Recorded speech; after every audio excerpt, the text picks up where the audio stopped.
नमस्कार मित्रांनो, आपले हार्दिक स्वागत करतो आपल्या हक्काच्या चॅनलवर द डेली पल्सवर. मित्रांनो, चॅनलला सबस्क्राईब केले नसेल तर नक्की सबस्क्राईब करा. व्हिडिओ जास्तीत जास्त शेअर करा, ही नम्र विनंती. शेवटी प्रबोधन करणे हाच आपला मूळ उद्देश आहे. त्यासाठीच आता व्हॉट्सअप चॅनल पण सुरू केला आहे, त्याला पण नक्कीच सबस्क्राईब करा, ही नम्र विनंती. त्याचा हा QR कोड आहे, लिंक पण मी डिस्क्रिप्शन मध्ये टाकून देतो, ज्यामुळे सर्व latest updated short downloaded video तुम्हाला मिळतील, जे तुम्हाला फॉरवर्ड करायला पण मदत होईल. मित्रांनो, मागील 11 वर्षांपासून मोदी, RSS व त्यांचे गोबर भक्त लोकांनी जनतेला खूप छळलंय. फेक न्यूज व सर्व खोटारडेपणा पसरवून, अर्थात त्यांची जातच ती आहे. ह्या परदेशी आर्यांनी देशाला खूप छळलंय. त्याचा इतिहास पण मोठा आहे. यावर मी सविस्तर व्हिडिओ बनवलाच आहे, तो बघितला नसेल तर नक्कीच बघा. तर ह्या फेक बातम्यांच्या नादाला इथले धरतीपुत्र गुरफटलेले गेले. आपण फक्त त्यांच्यापर्यंत सत्य पोहोचवू शकतो. कधीतरी या लोकांना अक्कल येईलच ही आशा बाळगूया. तर आपण आजच्या विषयावर येऊयात. तर या शेपूट घाल्या संगींनी पाकिस्तान व अमेरिका समोर पाय घड्या घालत नतमस्तक होत घाबरून सीजफायर केले तर केले. आता ते सेलिब्रेट करण्यासाठी तिरंगा सन्मान यात्रा काढतायत. किती बेशरम म्हणायचं यांना. अमेरिका समोर नतमस्तक होणारे आर्यवंशी पिल्लावळ व त्यांच्या गोत्यात फसलेल्या इथल्या धरतीपुत्राच्या समोर आपण सत्य ठेवणे फार गरजेचे आहे. तर याचे मी 5 भागात विश्लेषण करत आहे, तर तुम्ही ते शेवटपर्यंत नक्कीच बघा, ही नम्रपणे विनंती. त्यातला पहिला भाग, 2 भारत 2 कथा.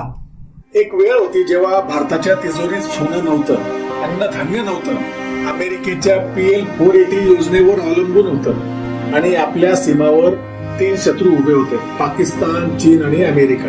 तो काळ होता 1971चा. भारताचं GDP फक्त $62 अब्ज, प्रति व्यक्ती उत्पन्न केवळ फक्त $114 आणि संरक्षण बजेट फक्त $2.26 अब्ज होतं. पण अशा दुर्बळ भारताने फक्त 13 दिवसात एक देश जन्माला घातला, बांगलादेश, आणि 93,000 पाकिस्तानी सैनिकांना शरणागती पत्करायला भाग पाडलं. आणि हो, अमेरिका जगातील सर्वात बलाढ्य देश USS एंटरप्राइज युद्ध नौका घेऊन भारताच्या दिशेने आली होती, तरीही भारत झुकला नाही.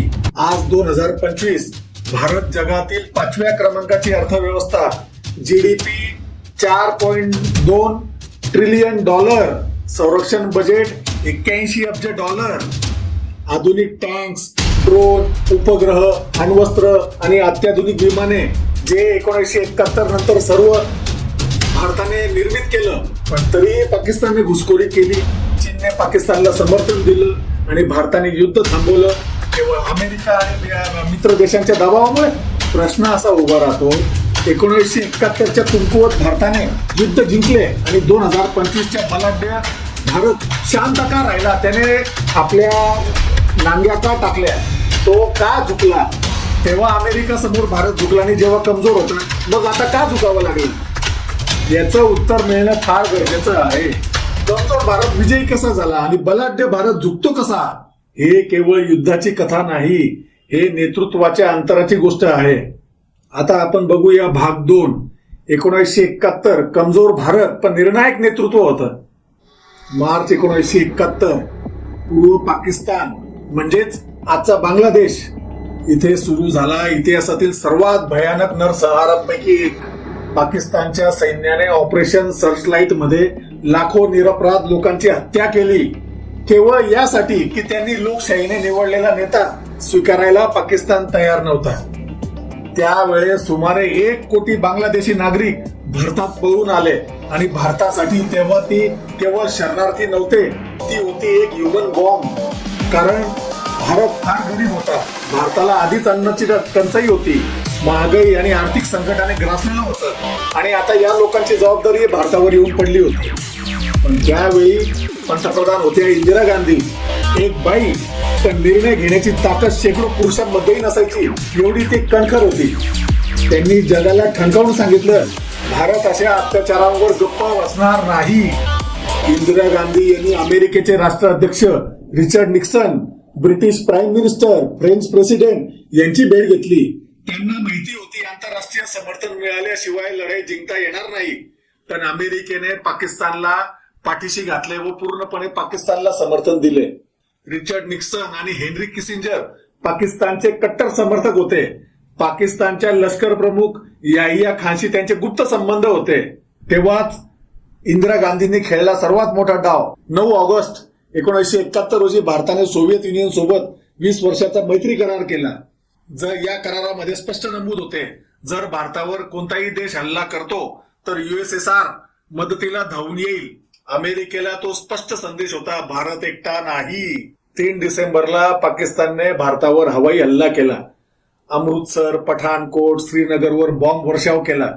भारताने उत्तर दिलं पूर्ण ताकदीने. पूर्व बाजूने होते लेफ्टनंट जनरल जगजीत सिंग अरोरा, पश्चिम बाजूने फील्ड मार्शल मानेक शॉ. भारताचं 3ही सैन्य दल, लष्कर, नौदल, हवाई दल एकत्र लढलं. MiG-21 लढाऊ विमान, INS विक्रांत युद्धनौका आणि T-55 टँक यासह सगळी लढाई लढली गेली. यात अमेरिकेने हस्तक्षेप केला. अमेरिका शांत नव्हती. त्यांनी USS एंटरप्राइजेस युद्धनौका भारताच्या दिशेने पाठवली. त्यावेळी भारतावर दडपण टाकण्याचा प्रयत्न झाला, पण सोव्हिएत युनियनने दिला तडाखा. त्यांनी व्लादिवोस्तोक कहून आणलेले 7 अण्वस्त्र सज्ज पाणबुडी पथक बंगालच्या दिशेने वळवलं आणि मग अमेरिका थांबली. युद्ध थांबवलं नाही तर अमेरिका थांबली. 13 दिवसात युद्ध संपलं. 93,000 पाकिस्तानी सैनिकांनी शरणागती पत्करली. इतिहासात पहिल्यांदाच इतका मोठा सैन्य दल समोरच्या देशासमोर हात जोडून उभं राहिलं. भारताने एका देशाची निर्मिती केली आणि तेव्हा ना भारताकडे डॉलर्स होते ना ड्रोन्स. हे फक्त युद्ध नव्हतं, हे भारताच्या आत्मसन्मानाचं युद्ध होतं आणि त्यात कमजोर भारताने जिंकून दाखवलं, कारण त्यावेळी निर्णय घ्यायची हिंमत होती. आज आपण 2025 मध्ये आहोत. आजचा भारत जगातील 5व्या क्रमांकाची अर्थव्यवस्था आहे. GDP $4.2 ट्रिलियन आहे. संरक्षणाचा खर्च $81 अब्ज आहे आणि जगातील 4थे बलाढ्य सैन्य आहे. आपल्याकडे आज आहेत Rafale, S-400, Tejas, BrahMos, INS Vikrant. अगदी सायबर युद्ध व अंतराळ संरक्षणापर्यंत भारत सक्षम आहे. भारत आता क्वाड, ब्रिक्स, SCO सारख्या आंतरराष्ट्रीय संघटनांमध्ये सामील आहे. अमेरिका, फ्रान्स, जपान, इस्रायल यांच्याशी मजबूत संबंध आहेत. आज आपण आत्मनिर्भरतेचा नारा देतो. Make in India, digital India, vocal for local या घोषणा सगळं आहे. पण प्रश्न एकच, हे सगळं असूनही निर्णय घ्यायला आपण घाबरतो का? 2025 मध्ये पाकिस्तानकडून घुसखोरी झाली. चीनने पाकला राजनैतिक व शस्त्रास्त्र सहाय्य दिलं. त्यात समाविष्ट होते JF-17, BLK-3, J-10C आणि चायनीज रडार सिस्टम. पाकिस्तानने भारताचे 2 राफेल जेट्स पाडल्याचा दावा केला आणि भारत शांतता, सीज फायर आणि चर्चेचा मार्ग. लाज वाटली पाहिजे.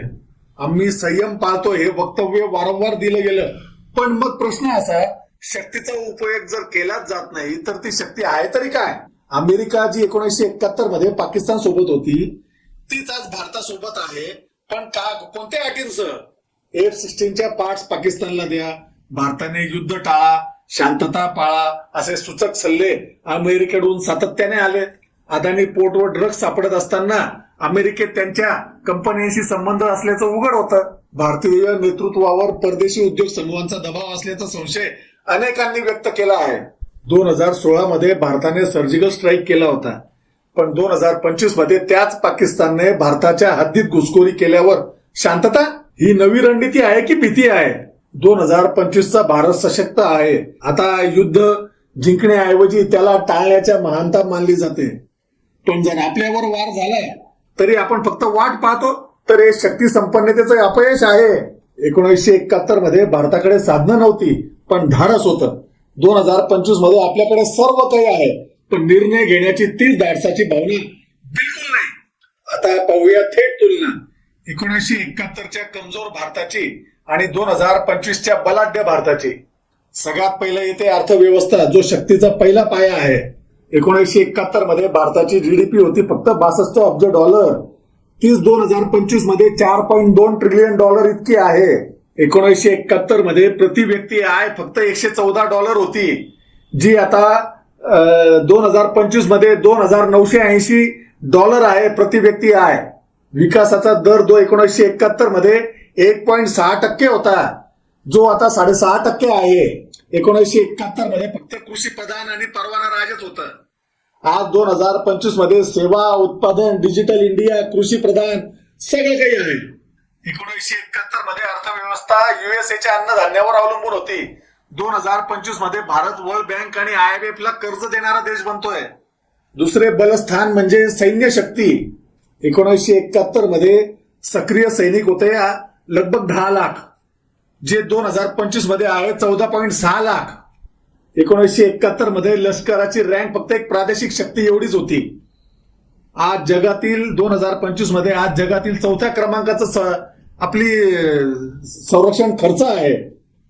संरक्षण खर्च 1971 मध्ये $2.26 अब्ज फक्त होतं भारताचं, जे आज 2025 मध्ये $81 अब्ज आहेत.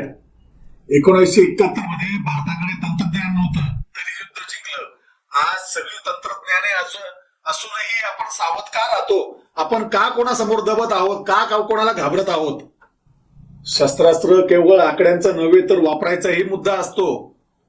1971 मध्ये भारताकडे फक्त MiG-21, INS विक्रांत आणि T-55 होते. 2025 मध्ये राफेल, तेजस, S-400, ब्रह्मोस, अणुक्षमता एवढं सगळं काही आहे. 1971 मध्ये अणु चाचणीही झाली नव्हती. आज आपल्याकडे 180 अणु वॉरहेड्स आहेत. 1971 मध्ये शस्त्र आपले सोव्हिएतवर अवलंबून होती. आज भारत ड्रोन ते क्षेपणास्त्र सुद्धा निर्यात करतो.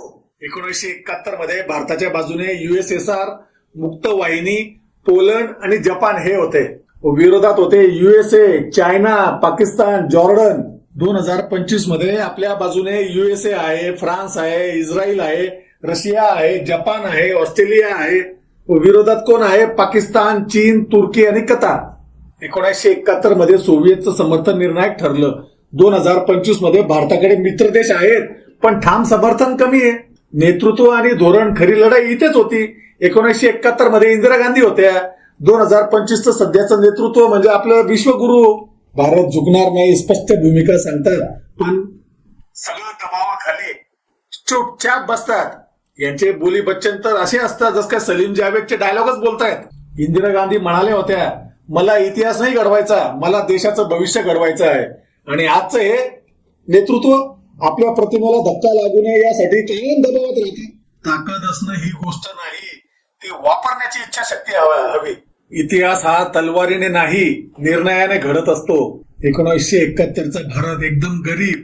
1971चा भारत गोर गरीब, परवडणारा पण स्वाभिमानी.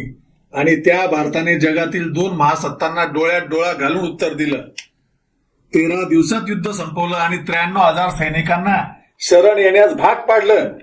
त्यावेळी भारताकडे अण्वस्त्र नव्हती पण इच्छाशक्ती होती. आणि आज आपल्या देशाकडे शस्त्र आहे, सॅटेलाइट्स आहेत, पण निर्णय घेण्याची धाडसाची तेच भावना आहे का?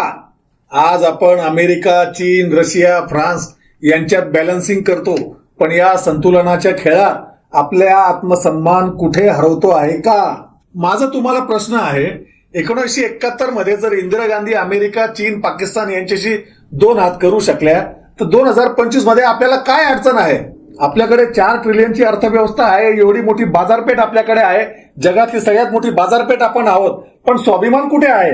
आपण सायबर युद्ध जिंकतो पण वैचारिक युद्ध हरतोय का? आपण तंत्रज्ञानात पुढे जातोय पण नेतृत्वात मागे जातोय का? शक्ती म्हणजे केवळ मिसाईल्स नाहीत, शक्ती म्हणजे त्या मिसाईल वापरण्याची गरजच निर्माण होऊ देणे. पण जेव्हा ती वेळ येते तेव्हा तिचा वापर करायला घाबरणं ही कमजोरी असते. 1971 मध्ये भारत जिंकला होता कारण भारत धाडसी होता. आणि आजचा भारत शक्तिशाली आहे पण धाडसी राहिलाय का हे विचार करा, नक्कीच विचार करा. शेवटी भारत विजयी राहील जर त्यांच्या नेतृत्वात पुन्हा एकदा इंदिरा गांधींसारखी ठाम भूमिका असेल तर. नक्कीच विचार करा. 1971 मध्ये भारताकडे ताकद नव्हती पण नीती होती. आज ताकद आहे पण नीती कुठे आहे? मित्रांनो, व्हिडिओला जास्तीत जास्त शेअर करा.